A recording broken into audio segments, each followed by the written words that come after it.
안녕하십니까. 용인 중전마마입니다. 네, 마마님 안녕하세요. 네. 마마님, 꿈에 죽은 사람이 나왔다고 하면은 그거는 어떤 꿈일까요? 어떤 식의 꿈인지가 중요하죠.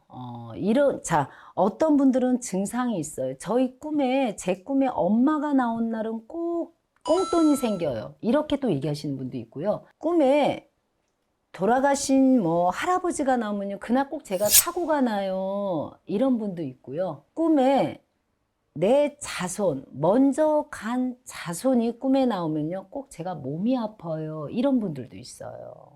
여러 가지의 증상이 먼저 확인이 있고 그날 징조가 있어요. 그리고 또 어떤 분은 그래요. 저희 죽은 엄마가 꿈에 나왔어요. 그래서 달력봤더니 며칠 있으니까 제사예요. 밥 달라고 한 뜻인 것 같아서 저는 항상 밥을 차려드려요. 제사를 지내요. 라고 여러 가지 여사님들과 어머니들만이 아는 식의 꿈이 있죠. 자, 그런데 일반 사람들은 그거 모르고 지나치는 어느 날 죽은 자가 꿈에 나왔어요. 어떤 식의 꿈일까요? 자, 배고파서 밥을 달라고 나왔을까요? 춥다고, 옷이 없어서 춥다고 나왔을까요? 먼저 간 친구든 아빠든 술 먹자고 술을 한 잔 사달라고 해서 나왔을까요? 어떤 걸까요, 여러분? 이게 제일 중요하죠. 그냥 나와서 쳐다보고 갔을까요? 돈을 주고 갔을까요? 여러분, 죽은 사람의 이 행동으로 인해서 여러분들의 운명과 여러분들의 하루의 일진과 여러분들의 한 달이 운명이 바뀌죠. 제가 로또를 사려고 금요일 밤인데 자고 일어났는데 꿈에 돌아가신 할머니가요. 돈보따리를 이만큼 줬어요. 그건 어떻게 되는 거예요? 죽은 사람이 꿈에 나와서 얼른 사셔야겠죠, 로또를. 그런데요, 꿈에 자꾸 한 달, 보름 간격으로 자꾸 저희 할머니가 배가 고프다고 꿈에 나와요. 이건 또 무슨 꿈일까요, 여러분? 여러 가지가 있어요, 여러분. 그래서 죽은 사람이 꿈에 나왔다 하면은 여러분, 제가 얘기했죠. 꿈은 여러분들이 꾸시고 해석은 저희가 하셔야 돼요. 그런데 여러분들은 꿈도 꾸고 해석도 해요. 그래서 이게 다 박자가 안 맞아요. 그래서 뭐라고 하시는 분도 있냐면요. 그게 로또 꿈인지 몰랐어요. 라고 하시는 분들도 있고. 그게 배고프단 소리가 제사 지내달라는 소리였군요. 천도제 지내달라는 소리였군요. 이렇게 또 느끼시는 분도 있고. 이런 증상과 이런 징조가 자꾸 반복되면 여러분, 이거는 문제가 좀 있으세요. 좋은 쪽으로 반복되는 건 문제가 없죠. 그러나 사고가 자꾸 나고요. 계약을 앞뒀는데 계약이 자꾸 성사가 안 되고 몸이 자꾸 아프다. 이런 징조가 계속 증상이 나온다면 여러분, 이거는 상담 받으셔야 돼요. 그런데요, 저희 꿈에 돌아가신 외할머니가 자꾸 나와서 그날은 자꾸 제가 꽁돈이 생겨요. 이거는 좋은 꿈입니다, 여러분. 좋은 꿈이고 좋은 징조고 나를 도와주고 있다는 어떤 여러분들이 해석할 수 있는 꿈의 해석법이에요. 그러나 자꾸 저를 어디론가 데리고 가요. 어두운 곳에 터널에 자꾸 데리고 가요. 이런 꿈은 위험한 꿈이고요, 여러분. 그래서 여러분, 꿈은 여러분들이 꾸시고 상담은 무속 선생님들한테 맡기셔야 돼요.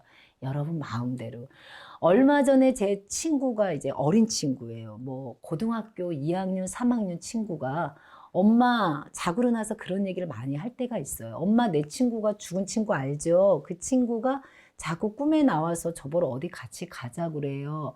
그러면 어머니들이 특징이 있어요. 그럼 뭐라고 하신 줄 알아? 아침에 그걸 좀 심각하게 받아주셔야 되는데 안 따라간다고 그래. 오지 말라고 그래. 그게 어떻게 가능하시겠습니까, 어머니들? 꿈에서 따라가지 말라고 얘기를 할 정도로 의식이 있다면 이거는 꿈이 아니겠죠, 여러분.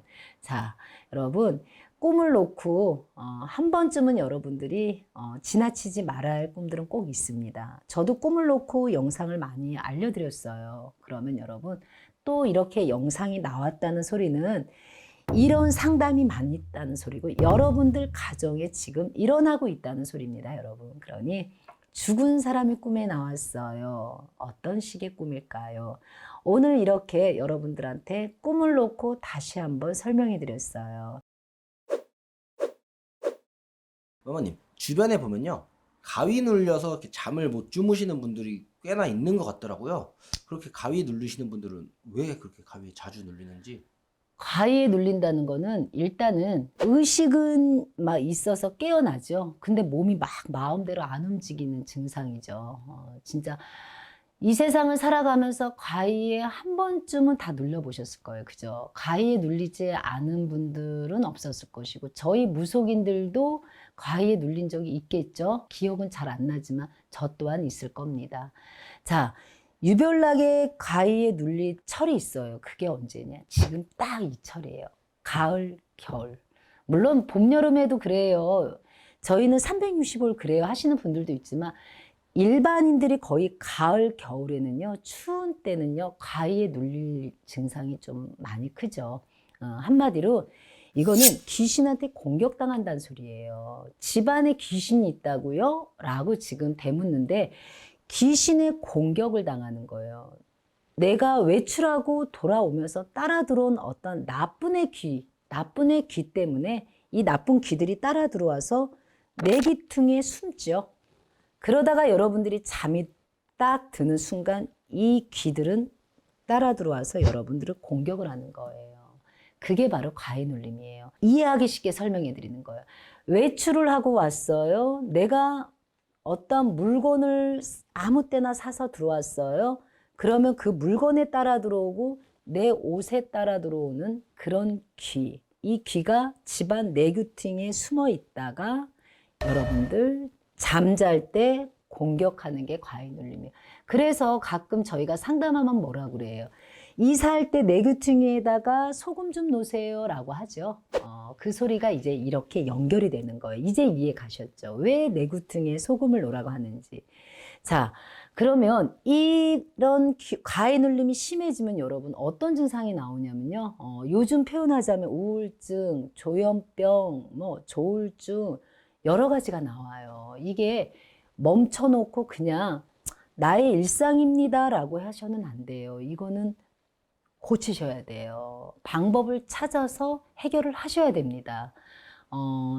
부적도 있고요. 상담을 하셔야 돼요. 이런 분들은 1년에 한 번이요, 두 번이요. 이런 분들은 괜찮아요. 가위에 눌린다는 거는 일단은 수맥을 얘기하는 거예요. 이 수맥을 차단시켜야 돼요. 수맥을 흐르는 걸 차단하셔야 여러분들이 잠잘 때 가위에 눌림이 없다고 보셔야 돼요. 그래서 이 증상이 심하신 분들이 있어요. 그래서 막 환청으로도 느끼고요. 환각으로도 느끼고요. 여러 가지가 있어요. 그래서 증상의 방법도 많고 증상의 이 종류도 상당히 많습니다, 여러분. 그러나 이거는 여러분들이 잠잘 때 귀신에 공격당한다고 생각하시면 돼요. 그래서 이 부분은 여러분 저희가 심각하게 생각하시고 상담 받으셔야 돼요. 자, 이게 약한 사주가 있죠, 유별나게. 유별나게 약한 사주.